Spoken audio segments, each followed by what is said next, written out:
Hi everyone, welcome back to my channel. I'm sitting here in my winter knits with my cozy blanket and my hot tea, and today I want to talk about how to get through winter without hating it as much.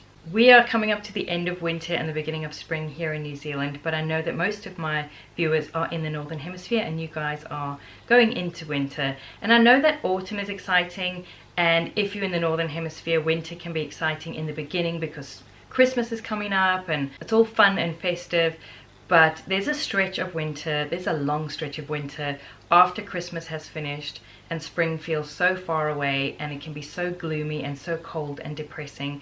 Or we don't have Christmas in the middle of winter, so it's just winter plunked down smack bang in the middle of the year, and you just have to get through it. I am not the biggest fan of winter. I struggle and I can find it very depressing, and I can get really down and demotivated, and it just feels like it drags on forever. So I had to come up with some ways to make winter bearable and to make it more fun and to make it less of a torture, because guess what? It's going to happen every single year. One of the things I did to make winter more bearable is moving from England to New Zealand. So I no longer have 9 months of winter, I only have 3. That really helped. But winter still comes every single year, and here are some tips that have helped me to embrace it and not hate it as much. Tip number 1 is to light a candle. Whether you buy scented candles or unscented candles, there's just something about the warm glow of the flame that is so cozy and can really set a nice environment for your winter evenings. You don't need a fireplace to enjoy the warmth and coziness of fire, just light yourself a candle. I don't tend to remember to light candles. I don't light candles very often in summer, but in winter I just like to have that flickering flame to look at.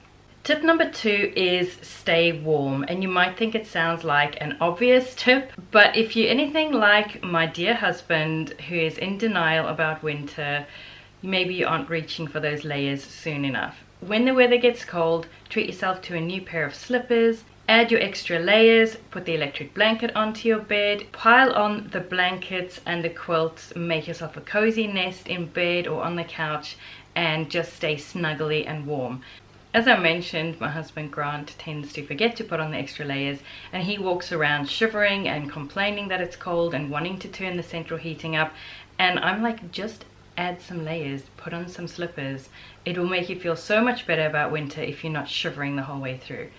Tip number 3 is to enjoy a hot drink. Maybe save something just for winter. If you're generally a coffee drinker, for example, maybe save some enjoyable teas just for winter. Or you can make hot chocolate. I enjoy hot chocolate made with almond milk and unsweetened cocoa powder and maple syrup.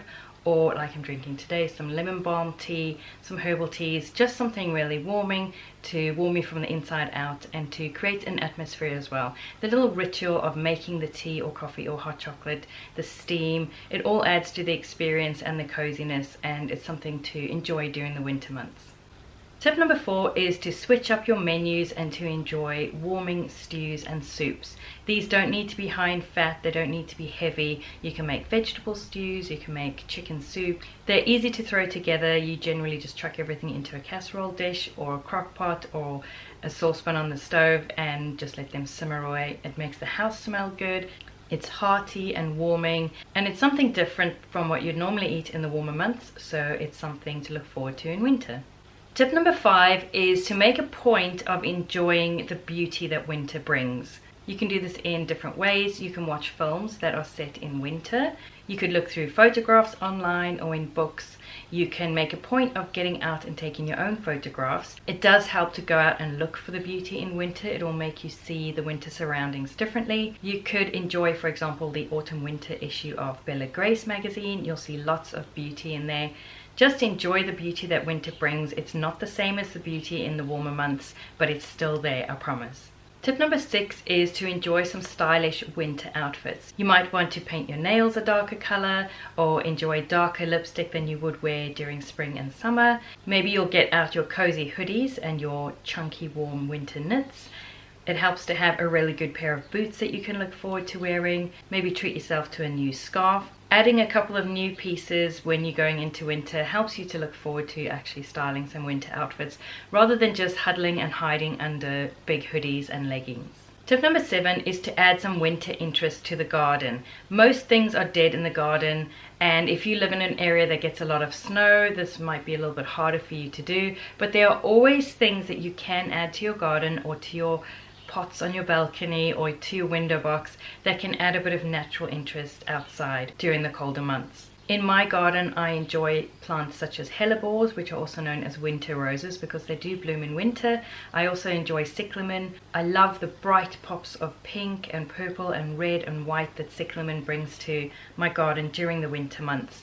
I also enjoy my daphne, which starts to bloom at the end of winter, which not only looks good, but it gives off the most beautiful fragrance. Camellias are another shrub or tree that bloom in the winter. They have generally pink or white or red flowers. Nandina firepower is a little shrub that goes bright red in the cold. In the summer it's just green. I can always count on calendula to bloom through the winter in bright, vibrant shades of orange and yellow. It self-seeds through the garden and it just never stops flowering. If you do live in a snowy area, you could plant something like dogwood. It will lose all of its leaves in the winter, but the stems that remain are bright red and they look beautiful against the snow. So I would urge you to research what looks good in your area during winter and then pop a few of those bits into your garden. Tip number 8 is to have some things to look forward to. I have what I call my wintertainment list, and on there I have some activities that I can dip into when I'm feeling like winter's just dragging on and it's cold and grey and miserable and I want something to look forward to or something different to enjoy. So on my wintertainment list I have things like going to the cinema. I never go to the movies, so that would be an unusual treat for me. I also have things like go and get a massage or go out to lunch with a friend or take a little trip or go and see certain gardens in my area. They will look different during the winter and I can tie in with an earlier tip and take my camera and look for winter beauty to take pictures of. Having a wintertainment list doesn't mean I'm going to do everything on that list every single winter, but it just gives me a little something to dip into to help winter feel more bearable if it starts to feel really horrible. My next tip has to do with scent. Scent is something that can give you so much pleasure, and if you save certain smells for winter, then it's just something to look forward to and something to brighten your winter days. Maybe you have a particular scented candle that you enjoy in winter, a nice spicy warm scent maybe, or you have a particular perfume that you'll save for the colder months, or maybe you have some scentsy warmer blocks that you'll use or essential oils that you prefer when it's winter.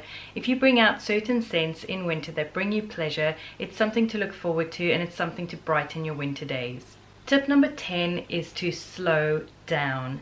Take your cue from nature. Things go dormant in the winter. Some animals hibernate, some plants go dormant, they stop growing, they drop their leaves. Not everything blooms all year round, and you don't need to either. Yes, your kids may still have sports. Daniel does winter sports, so I'm still ferrying him here, there and everywhere.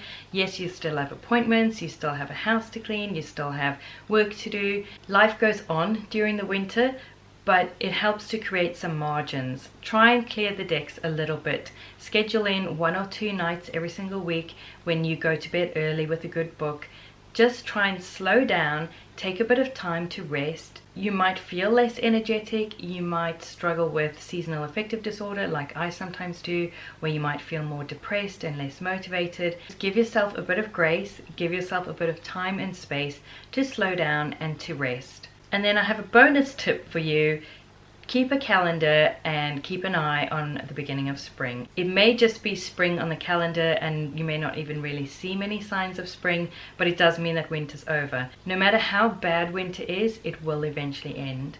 No matter how long your winter is, eventually it will pass and it will become spring. So if you're really struggling through winter, keep a calendar and cross off each day and mark a deadline when the end of winter is and the beginning of spring comes. If spring takes a long time coming, I remember when we lived in England, it felt like spring would never happen, even when the calendar said it was supposed to be spring, then it does help to schedule something to look forward to at that time. Make a trip, go and visit somebody, or treat yourself to something at the beginning of spring, even if it doesn't feel like spring, just to mark the end of winter and to reward yourself for getting through it. So those are my 11 tips for getting through winter, for not hating winter as much. Personally, I am glad this winter's over, but it really wasn't that bad. We didn't have a super cold winter, and I didn't really struggle as much as I do some winters. These tips did help me, and I hope that they will help you too. Thank you so much for watching, and I will see you in the next one.